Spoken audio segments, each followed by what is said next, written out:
사울은 이스라엘의 왕이었습니다. 모든 것을 다 가진 사람이었고 모든 것을 다 할 수 있는 사람이었습니다. 뭐가 부족한가요? 그런데도 그는 행복하지 못하고 늘 마음이 불편했어요. 다윗이 자기보다 뛰어났기 때문입니다. 이런 사람에게선 감사를 기대하기 힘듭니다. 나라를 통틀어서 자기가 제일 뛰어나지 않는 한 만족이 없는데 어찌 그 마음에 감사가 있을 수 있겠습니까? 오늘 감사해도 내일 또 불평하게 되겠죠. 그러면 온 세상의 최고가 되면 그러면 누구건 기뻐하며 감사할 수 있을까요? 근데 그것도 아닌 것 같아요. 아담을 보십시다. 아담은 세상 최고였습니다. 세상 모든 것의 지배자였습니다. 단 그보다 높은 위치에 계신 분이 딱 한 분 계셨어요. 여호와 하나님. 그는 사단이 선악과를 건네면서 야, 너 이거 먹으면 하나님과 같아진다, 하나님과 동등하게 된다 유혹할 때 그 말에 넘어갔어요. 온 세상의 최고라는 지위에 있었음에도 만족하며 감사하지 못했던 결과입니다. 물론 세상엔 이런 사람들만 있는 것은 아닙니다. 그와 정반대되는 사람들도 많습니다. 다윗은 시편 57편 9절에서 주여 내가 만민 중에서 주께 감사하오며 하면서 감사의 찬양을 드립니다. 오늘 우리가 불렀던 찬양이죠. 자, 근데 인간적으로 보면 좀 다윗은 감사할 만한 상황 가운데 있지 않아요. 그는 사울에게 쫓기면서 언제 죽을지 모르는 도피 생활을 계속 이어가고 있는 중입니다. 이게 뭐 감사할 만한 상황인가요? 그래도 그는 찬양하며 감사합니다. 다니엘은 어떻습니까? 어느 날 페르시아 전역에 앞으로 30일 동안 다리오 왕 이외에 다른 신에게 기도하는 자는 무조건 사자굴에 던져질 것이다. 법령이 선포되고 왕의 도장이 찍혔습니다. 다시 말해서 하루 3번씩 여호와께 기도하는 다니엘은 이제 꼼짝없이 사자에게 찢겨 죽을 운명에 처했다는 말이에요. 다니엘을 시기하며 질투하던 자들의 계획대로 된 것입니다. 다니엘서 6장 10절은 이때 다니엘이 보인 태도를 증언합니다. 전에 하던 대로 하루 3번씩 무릎을 꿇고 기도하며 그의 하나님께 감사하였더라. 그의 선택은 감사였습니다. 사도 바울이 빌립보서에서 가장 많이 말한 것이 기쁨입니다.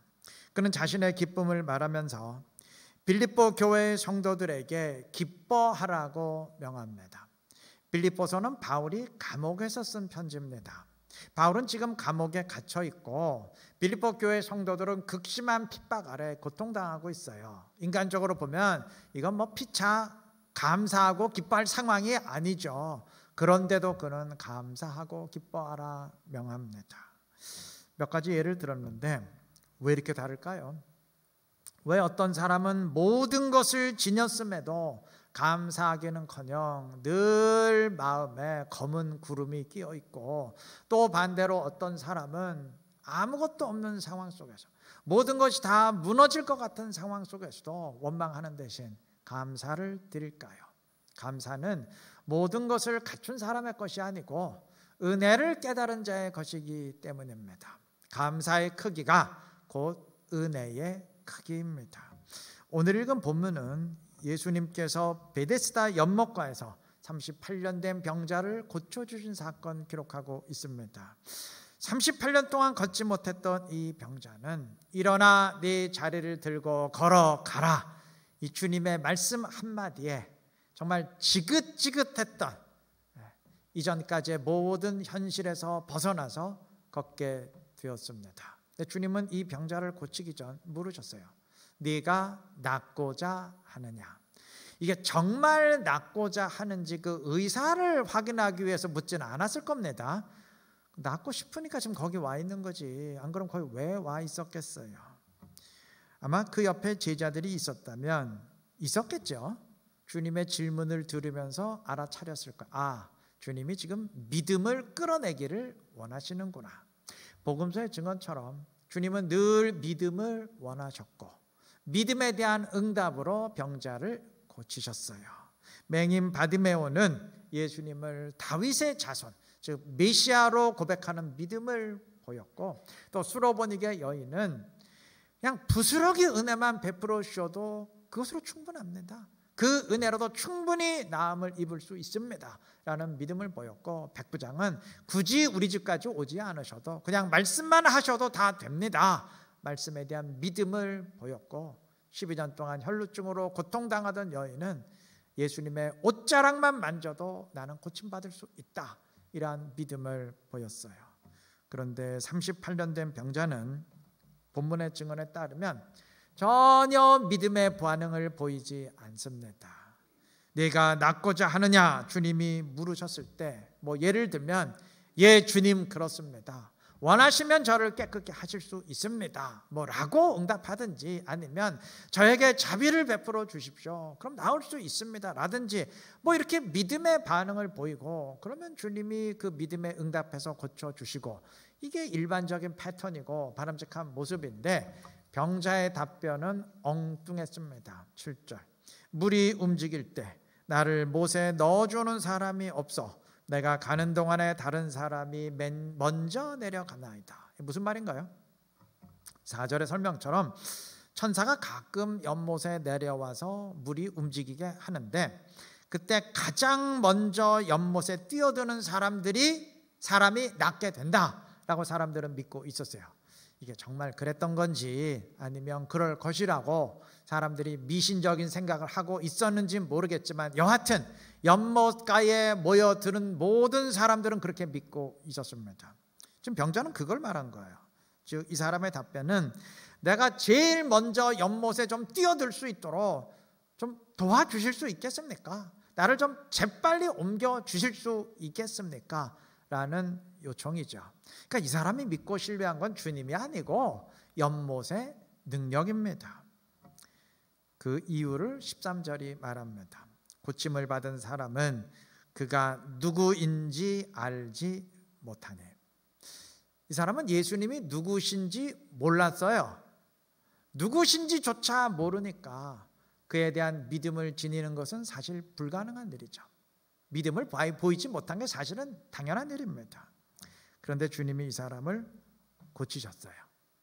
전혀 믿음의 반응을 보이지 못했는데도, 아니 예수님이 누구신지조차도 몰랐는데도 주님이 이 사람에게 인생을 새롭게 시작할 수 있는 놀라운 은혜를 베푸셨습니다. 여러분, 이 병자의 이야기는 남의 이야기가 아닙니다. 남의 얘기가 아니에요. 주님이 이 사건에서와 똑같은 방식으로 우리 모두에게 은혜를 베푸셨다는 사실 아시죠? 우리가 주님을 믿기 전에, 아니 알기도 전에, 누군지조차 모를 때, 아니 심지어 태어나기도 전에 하나님은 우리에게 은혜를 베푸시고 우리를 그의 자녀로 택하셨습니다. 주님을 믿기도 전에 우리에게 구원의 은혜를 베푸셨습니다. 내가 믿었기에 은혜가 나에게 임한 것 아니고 먼저 은혜가 임했기에 내가 믿게 된 것 아니겠습니까? 왜 그러셨을까요? 세상에 수많은 사람들이 있는데 왜 나를 택하셔서 나에게 은혜를 베푸셨을까요? 모릅니다. 이유를 모릅니다. 왜 그런 줄 아세요? 이유가 없기 때문입니다. 베데스다 연못 주변에 수많은 병자들이 몰려들어 있었습니다. 그런데 주님은 유독 이 병자에게 다가가셨고 이 사람만 고치셨어요. 이 병자에게 아무 이유 없이 정말 무조건적으로 은혜를 베푸셨습니다. 그게 이유의 전부입니다. 아브라함은 하란에 있을 때 부르심을 받았는데 당시 하란은 우상을 섬기는 자들로 가득한 도시였어요. 아브라함도 그 도시를 살면서 그 문화 속에서 필시 우상을 숭배했을 겁니다. 그런데 그들 가운데 유독 아브라함만 부름을 받았어요. 이유는 모릅니다. 우리가 아는 건 딱 한 가지, 부름을 받음으로 그가 믿음의 조상이 되었다는 사실입니다. 2000년 전 갈릴리 바닷가엔 수많은 어부들이 있었고 그 가운데 베드로, 안드레, 야고보, 요한이 부름을 받았어요. 왜 그들만 부름 받았는지 모릅니다. 이유가 없어요. 우리가 아는 것 딱 한 가지. 부름을 받음으로 그들이 제자가 되고 사도가 되었다는 사실입니다. 그 누구도 변화되었기에 부름받지 않았습니다. 부름을 받았기에 변화가 되었습니다. 이들만 그랬던 것이 아닙니다. 우리 모두에게 똑같이 적용되는 원리입니다. 그런데 우리가 어찌 감사를 모르고 살아갈 수 있겠습니까? 아무 이유 없이 은혜를 받았는데 어찌 감사를 모르고 살아갈 수 있겠어요? 영원한 문제가 해결되었는데 어찌 일시적 문제 때문에 감사를 잊고 살 수 있겠습니까? 비유적으로 표현한다면 한 1,000억 정도가 은혜로 나에게 베풀어졌는데 어찌 100만 원 정도의 손해가 있다고 감사를 잊고 살아갈 수 있겠습니까? 은혜를 모르는 세상 사람들이야 그럴 수 있다지만 우리는 다르지 않겠습니까? 은혜를 아는 사람은 감사의 삶을 살아갈 수밖에 없습니다. 은혜를 깨달으시고 그 은혜를 보시고 은혜 가운데 거하시기를 바랍니다. 그래서 은혜로 인해 감사하고 그 감사로 인해서 더 큰 은혜로 체험받고 더 많은 감사의 조건으로 체험받을 수 있는 지혜롭고 신실한 우리 이루는 게 모든 성도님들 되시기를 바랍니다. 38년 된 병자는 고침을 받기 전 낫고자 하느냐 하는 주님의 질문에 자신을 연못에 제일 빨리 넣어줄 수 있겠느냐는 의미로 답변했어요. 그러니까 가장 먼저 연못에 뛰어드는 자가 고침받을 수 있다는 의미죠.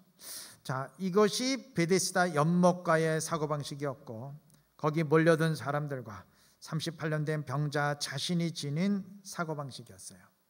이 사람은 주님이 그에게 은혜를 베푸시기 위해서 다가선 그 순간에도 자기가 생각하는 사고방식에 맞게 주님이 도와주시기를 원했습니다. 저는 이 부분 읽으면서 근데 이 사람만 이런 게 아니고 어찌 보면 우리 모두가 이렇지 않나 그런 생각이 들었습니다. 우리도 그렇지 않나요? 우리도 주님을 초청하면서 은혜를 간구하면서 내 사고방식대로 대한민국의 사고방식대로 거기에 딱 맞게 주님이 은혜를 베푸시고 도와주시기를 원하지 않습니까? 우리의 감사가 종종 가로막히는 굉장히 중요한 이유, 아니 결정적인 이유입니다. 사도행전 16장의 증언에 따르면 사도 바울은 빌립보에 가서 복음을 전하다가 감옥에 갇히고 채찍질을 당하게 되었습니다. 근데 원래 빌립보는 바울이 가려고 했던 곳이 아닙니다. 원래는 아시아로 가려고 했는데 하나님이 그 길을 틀어 막으시고 마게도냐로 가라 명하셨기 때문에 마게도냐의 첫 번째 도시인 빌립보로 오게 된 거예요. 그런데 하나님이 특별히 인도하셨는데 감옥으로 들어갔고 채찍질을 당하게 됐어요. 이거 원망이 나오지 않겠습니까? 아니 내가 그래서 여기 안 온다 그랬지 않았습니까? 뭐 그런 말 나오지 않겠어요? 그런데도 바울은 그 상황에서 동역자인 실라와 함께 찬양하며 감사했습니다. 인간적 사고방식으로는 절대 이런 감사가 나올 수가 없죠. 내가 그래서 여기 안 온다 그랬는데 아니 나를 막으시고 특별히 인도하신 이유가 지금 이겁니까? 나 지금 감옥에 집어넣으려고 그래서 특별히 인도하신 겁니까? 원망이 나올 수밖에 없죠. 그런데 바울은 세상의 사고방식대로 판단하지 않았어요. 내가 원하는 것이 있지만 그러나 주님의 깊은 뜻이 있을 것이다. 주님의 뜻을 믿고 신뢰하는 가운데 주 뜻대로 하옵소서 이런 믿음을 보였습니다. 그가 그 상황에서도 감사할 수 있었던 이유입니다. 우리 모두 마찬가지예요. 38년 된 병자가 베데스다의 사고방식을 제시하면서 이대로 도와주십시오. 여기 맞게 저를 도와주십시오. 요청을 했듯이 우리 역시 내 사고방식 그리고 이 사회의 사고방식을 제시하면서 주님 이 틀에 맞게 이대로 도와주셔야 됩니다. 요청할 때가 많습니다. 그렇지 않아요? 사업이 잘 되기를 바라고 승진하기를 원하고 뭐 취직 좋은 데 되기 원하고 합격하기 바라고 등등. 그런 건 믿는 사람이건 안 믿는 사람이건 이 사회를 살아가는 사람 모두가 똑같이 원하는 것들 아닙니까? 오해하지 마세요. 좀 그렇게 기도하면 안 된다 그 얘기가 아닙니다. 그 사람인 이상 그걸 간구하는 것은 당연한 것이고 성경도 그것을 위해 기도하라 분명히 말씀하고 있어요. 그러니까 우리가 그것을 위해 기도하는 건 당연한 겁니다. 그런데 문제는 딱 그 틀에만 맞게 응답해 주셔야지 절대 그 틀을 벗어나셔선 안 된다. 그게 문제죠. 사람들의 일반적 사고 방식, 내가 생각하는 그 방식, 그 틀에 맞게 주님이 역사하셔야지 그 틀을 벗어나서 그래서 주님의 인도하심이 내 승진도 가로막고 때로는 나에게 고난을 통과하게 하시고 그래서는 안 된다. 하나님 그렇게 역사하시려면 절대 개입하지 마십시오. 이게 문제죠. 그래서 감사하기 힘듭니다. 내가 제시하는 틀에 우리 사회가 공통적으로 인식한 어떤 틀에 맞게 주님이 응답해 주시면 당연히 감사하겠는데 그 틀을 벗어날 때가 많으니까 감사하기보다는 아니 이거는 내가 간구한 내용이 아닌데 이건 내가 하나님께 요청한 것이 아닌데 마음이 어두워지기가 쉽습니다. 우리 생각 바꿔야 됩니다. 인간인 이상 내가 원하는 것 간구하는 것 당연한 거예요. 성경도 그렇게 하라 그랬습니다. 예, 간구하십시오. 단 주님의 뜻은 내 생각과 혹 다를 수도 있다. 이러한 열린 마음을 지니시고 나는 이것을 원하지만 그러나 주님의 뜻이 아니라면 주 뜻대로 인도하여 주시옵소서. 주님을 믿고 신뢰할 수 있어야 될 것입니다. 이러한 사람은 범사에 모든 일에 감사합니다. 왜냐하면 어떤 상황에서건 어떤 일을 통해서건 주님은 주의 뜻을 이루어 가시기 때문입니다. 어떤 상황 속에서도 모든 일 가운데 거기 주님의 은혜가 있기 때문입니다. 때문에 그리스도인의 감사는 믿음을 필요로 합니다. 명심하시기 바랍니다. 감사는 저절로 되지 않아요. 그냥 되지 않습니다. 본능적 감사는 저절로 될지 몰라요. 그러나 주님의 뜻에 의한 감사는 절대 저절로 되지 않습니다. 서두에 감사는 은혜를 깨달은 사람의 것이라 했는데 은혜는 절대 저절로 깨달아지지 않습니다. 물론 은혜는 저절로 주어집니다. 아무런 이유 없이 무조건적으로 주어집니다. 그런데 주어지는 것은 무조건적으로 저절로 주어지지만 깨닫는 것은 저절로 되지 않습니다. 훈련하고 성장해야 됩니다. 성장할수록 은혜를 깨닫게 되고 그 반대도 사실이에요. 은혜를 깨달을수록 더욱 성장하게 됩니다. 바울 사도는 빌립보서 4장 12절 13절에서 말씀을 선포합니다. 유명한 말씀이죠. 나는 비천에 처할 줄도 알고 풍부에 처할 줄도 알아. 모든 일 곧 배부름과 배고픔과 풍부와 궁핍에도 처할 줄 아는 일체의 비결을 배웠노라. 내게 능력 주시는 자 안에서 내가 모든 것을 할 수 있느니라. 무슨 의미인가요? 나는 가난하고 배고픈 상황에서도 흔들리지 않고 감사하면서 하나님 높일 수 있고 또 반대로 부유하고 차고 넘치는 풍요로운 상황 속에서도 그것 때문에 영적으로 교만하고 나태해지지 않고 똑같이 감사하면서 하나님 높일 수 있다.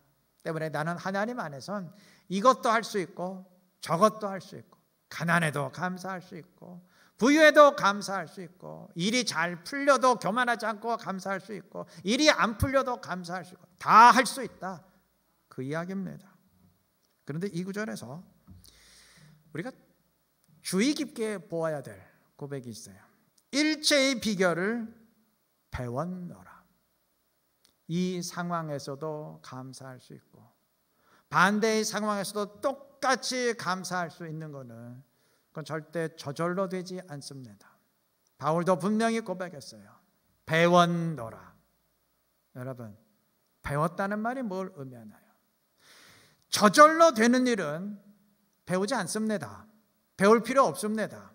예를 들어서 사람은 일정 나이가 되면 누구나 본능적으로 영어를 능통하게 하게 된다. 그럼 영어 학원 다 없어질 겁니다. 굳이 학원 다니면서 배울 이유가 없죠. 근데 왜 배울까요? 저절로 안 되니까 가서 배우고 노력하는 거 아니겠습니까? 마찬가지로 이 상황에서도 감사하고 반대의 상황에서도 감사하며 주님 높일 수 있는 건 그건 절대 저절로 되지 않습니다. 그래서 바울도 힘쓰고 애쓰며 배웠노라 고백한 것입니다.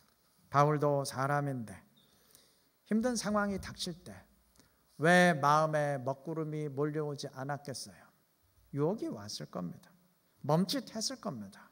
그러나 기도하면서 더 주님 붙들었을 것이고 그러한 과정 가운데 주님이 개입하셔서 이길 힘을 주심으로 극복하고 다음에 또 유혹의 공격이 올 때 극복하고 그러면서 결국 일체의 비결을 배웠노라 그 단계까지 성장해 간 것입니다.